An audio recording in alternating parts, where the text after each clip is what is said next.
UP का चक्रव्यूह तोड़ने के लिए प्रियंका गांधी अपने सबसे बड़े मिशन पर निकली है। ऐसा मिशन जिससे न सिर्फ कांग्रेस में जान फूंकनी है बल्कि उसे कोई जमीन भी वापस दिलानी है। इसलिए प्रियंका अलग अलग प्लान के सहारे सियासी जमीन को मजबूत करने में लगी हुई है। प्रियंका की कोशिश है कि उत्तर प्रदेश में कांग्रेस को फिर से सियासी जमीन पर मजबूत दिखाया जा सके। यूपी की चुनावी लड़ाई भले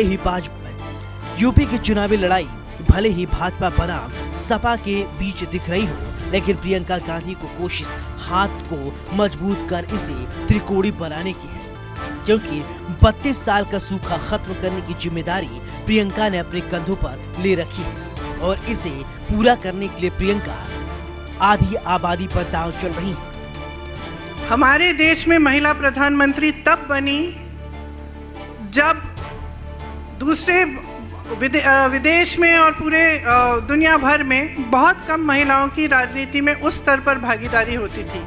आज जाकर अमेरिका में एक महिला वाइस प्रेसिडेंट पहली बार बनी है कुछ सालों पहले, और हमारे देश में एक महिला प्रधानमंत्री बहुत समय पहले बनी थी। ये कांग्रेस पार्टी की सोच थी। इसी सोच को आगे बढ़ाते हुए हमने ये एक महिला घोषणा पत्र बनाया है, जिसमें हम ये कहना चाहते हैं कि हम महिलाओं को सचमुच सशक्त बनाना चाहते हैं। दरअसल प्रियंका ने जब से उत्तर प्रदेश विधानसभा चुनाव के लिए लखनऊ में डेरा डाला है, तब से भले ही प्रियंका ने यूपी के वोटरों के सामने अलग अलग प्लान रखा हो, लेकिन इस वक्त प्रियंका गांधी महिलाओं को अपने पक्ष में लाने की कोशिश कर रही हैं।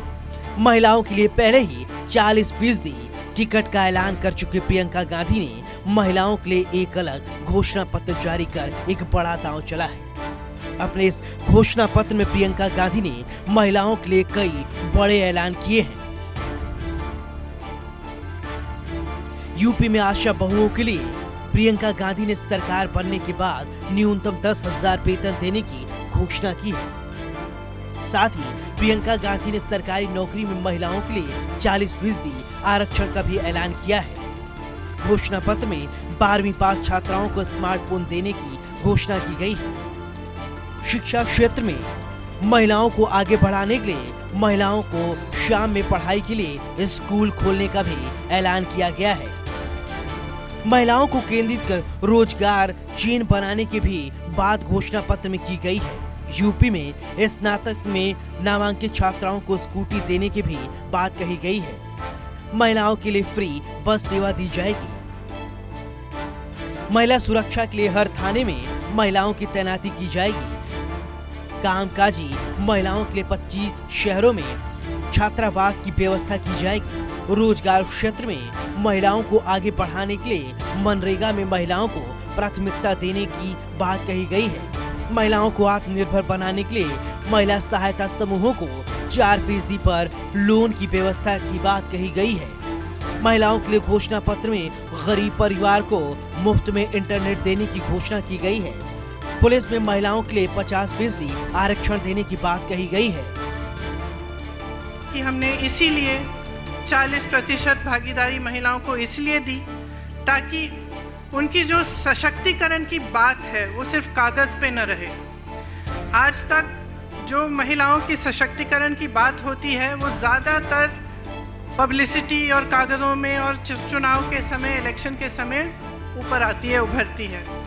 जब महिला राजनीति में पूरी तरह से भागीदार बनेगी तब उसका ट्रांसलेशन सिर्फ पब्लिसिटी, सिर्फ कागजी बातों, सिर्फ ऐलानों से जाकर एक्चुअली ज़मीन पे होगा। इसकी शुरुआत पंचायती राज में कांग्रेस पार्टी द्वारा जो 33% आरक्षण था उससे इसकी शुरुआत हुई। कांग्रेस पार्टी ने देश को पहली महिला प्रधानमंत्री दी। उत्तर प्रदेश में सुचेता कृपलानी जी यहाँ की पहली महिला मुख्यमंत्री भी रही, वो भी कांग्रेस पार्टी की थी। प्रियंका गांधी जहां एक ओर महंगाई, बेरोजगारी, कानून व्यवस्था के ऊपर सरकार को घेरने में लगी हुई हैं, तो वहीं दूसरी ओर प्रियंका गांधी आधी आबादी को कांग्रेस के वोटर के तौर पर परिवर्तित करने में लगी हुई हैं। क्योंकि साल 2017 में महिलाओं के वोट के सहारे ही भारतीय जनता पार्टी ने विधानसभा चुनाव में एक बम्पर जीत दर्ज की थी। खुद प्रधानमंत्री नरेंद्र मोदी महिलाओं को साइलेंट वोटर बता चुके हैं। महिलाओं का वोट कब किसके पक्ष में जाएगा ये बता पाना बेहद ही मुश्किल होता है। इसलिए प्रियंका इस साइलेंट वोटर को कांग्रेस के लिए सुरक्षित करना चाहती हैं। महिलाओं को सचमुच सशक्त बनाने के लिए हमें एक ऐसा वातावरण बनाना पड़ेगा जहां पे महिलाओं की अभिव्यक्ति बंधनों को तोड़ सके, जो एकदम महिलाओं को अपना पूरा फ्रीडम ऑफ चॉइस मिले, अपनी पूरी भागीदारी मिले राजनीति में, समाज में इस तरह की भागीदारी मिले जिससे उनका अत्याचार बंद हो, उनका शोषण बंद हो। जहाँ जहाँ मैं जाती हूँ, खास तौर से उत्तर प्रदेश में मैंने देखा है कि बहुत शोषण होता है महिलाओं का और वे लड़ रही हैं। ये बात नहीं है, ये महिलाओं की लड़ने की बात ये पहली बार हम नहीं कर रहे हैं, ये आपसे ही उभरी है। और यहाँ पे जो हमने 2 सालों से जो काम मैंने यहाँ किया और मैंने देखा कि जहाँ जहाँ मैं गई वहाँ पे महिलाएं अपने हकों के लिए लड़ रही हैं। जिस तरह से प्रियंका महिलाओं पर दाव चल रही हैं, उससे तो एक बात साफ है कि प्रियंका गांधी एक नई राजनीति की शुरुआत करने की कोशिश में लगी हुई हैं, जिससे दूसरे राजनीतिक दल अब तक बचते चले आ रहे हैं। लेकिन क्या इससे यूपी में कांग्रेस का 3 दशक का सूखा खत्म होगा? क्योंकि प्रियंका गांधी जितना लोगों को जोड़ नहीं पा रही हैं, उससे ज्यादा पार्टी के नेता उन्हें छोड़कर दूसरे दलों का दामन थाम रहे हैं। वहीं एक सवाल इस बात का भी है कि क्या प्रियंका अकेले यूपी में कुछ बड़ा कर पाएंगी, क्योंकि पिछली बार कांग्रेस ने सपा के साथ मिलकर चुनाव लड़ा था, जिसके बाद भी कांग्रेस दहाई का आंकड़ा भी नहीं छू पाई थी।